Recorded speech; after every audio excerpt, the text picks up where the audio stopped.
first thing I'd like to say this morning, Oats, is that I'd like to say I'm sorry that I couldn't be there this morning. At the time that you'll be listening to this, I will be in Alexandria and being unable to come up and talk on Coffee Cup this morning. But I wanted to just say a few things about the game last night. It was a loss for us, definitely. No ifs, ands, or buts about it. But I want to congratulate Leon and Steve Zimmerman on the job that they've done in preparing their team for our game. They really had them ready, and it was, things were going their way right from the very start, their homecoming game, and they really had their kids ready and ready to go. They also did a good job scouting us. They had the offense, they had our option plays, as well as our screen passes, very well covered on defense, and we really got to give them a lot of credit. I think if you study the teams man per man, Oats, they were pretty much the same talent-wise. It's just that when a good team plays, and whether a good team plays another good team, or whether the good team plays a mediocre team, or whatever you may have it, when one team gets the advantage early and gets the snowball rolling, it's hard to stop. It really is hard to stop. And I guess we've had our share of wins, and we've had our share where we get the snowball going early, and we just can't be stopped. And we were just on the other end of it last night. And I guess it also goes to show you that football can really be a game of mistakes. And we had mistakes from the very beginning. And not to take nothing away from Rothsay and how they played, but we really did not play a very good game last night. First of all, we lost the flip of the coin, so we kicked off, and we started out with a short kick. So they got the ball in good field position. And our defense was ready. We had defense their option play, and our cornerbacks knew they had to take and have that, take the halfback man per man, but still they found some opening, and they got good gains. Plus the first penalty on about the second play of the game that was against us on a gripping the face mask, 15-yarder, put them in better field position.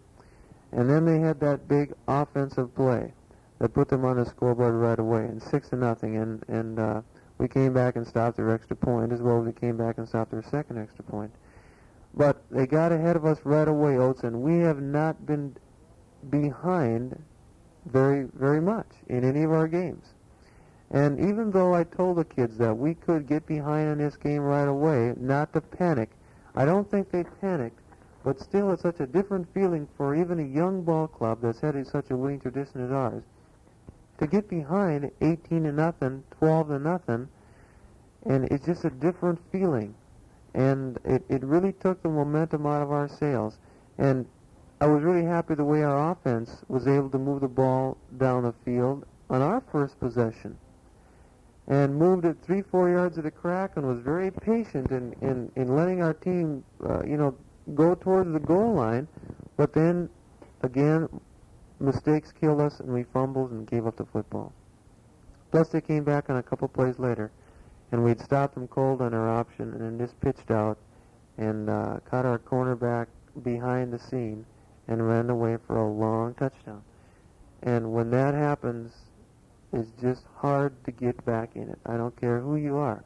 Plus, we had a couple key injuries early in the game, with Craig Moline snapping out his shoulder again, and Bobby Wold blacking out after on the first kickoff. Two guys that we rely on not only for offense but for depth as far as Bobby's concerned. And that, again, when we have to go to our bench for depth, we have guys that can go and fill in, but they're not used to playing that position. And we just got to realize that and just, make up for that in the future. But overall, Oats, we had 8 penalties against us, whereas Rothsay only had 3. We threw 3 interceptions, and the interceptions that they came on key plays and stopping our drives. And plus, we fumbled the ball 4 times, and we lost all 4 fumbles. And I guess we figured at halftime that some of the mistakes had to go their way, but mistakes kept on coming our way, and we were doomed. There's no doubt about it. I think after watching the game, it was a very hard-hitting game, though. We had some guys on the team that I was really proud of, and Peter Drinas, I think, and John Stensrud really played their hearts out on defense. Between the two, they had 30 tackles, and were pretty much manning the defense all by themselves. We had some other kids that did well, too, but I was really pleased with the way those guys did. I think as far as our fans were concerned, we had another big crowd at the game last night. We really want to thank them for their support. And even though they were pretty quiet and, shocked about the entire game, we got to help them and really thank them for what they've done and appreciate their support. And we're not giving up hope yet. We were down, and we're going to be back. Hillcrest has a winning tradition, and these kids are not going to give up. They're going to bounce back and be ready for their game against Audubon next week up at Audubon. Because after we came back from our game last night, Oats, and we had our team meeting in a gym, I quoted them a verse from Philippians chapter 1, verse 21, where it says, "I can do all things through Christ who strengthens me." And I guess that's been the motto of our team all year, and the guys are going to believe that, and they're going to be back. And we want to wish Rothsay the best of luck, but at the same time, I guess we kind of sit back and kind of hope that we can still be in the conference championship with us beating Lake Park, and hopefully Lake Park giving Rothsay a bad time in defeat.